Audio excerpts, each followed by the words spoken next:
جادوئی paint brush. ایک چھوٹے سے گاؤں میں علی نام کا ایک لڑکا رہتا تھا۔ علی کو پینٹنگ کا بے حد شوق تھا۔ اس نے مشہور آرٹسٹ بننے کا خواب دیکھا۔ ایک دن اپنی منزل کی تلاش کے دوران علی نے ایک پرانے پراسرار نظر آنے والے پینٹ برش سے ٹھوکر کھائی۔ جیسے ہی اس نے اسے اٹھایا، پینٹ برش چمکنے لگا۔ ایک نرم سی آواز نے سرگوشی کی، علی، میں ایک جادوئی پینٹ برش ہوں۔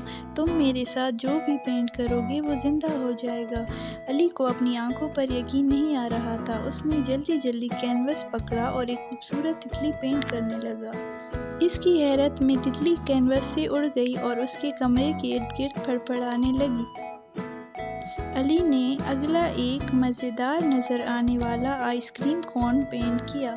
اچانک اس نے ایک میٹھی سی آواز سنی اور ایک حقیقی آئس کریم کون اس کے سامنے نمودار ہوا۔ علی بہت خوش تھا۔ اس نے ایک خوبصورت باغ پینٹ کیا اور فوراً ہی اس کا کمرہ پھولوں کی خوشبو سے بھر گیا۔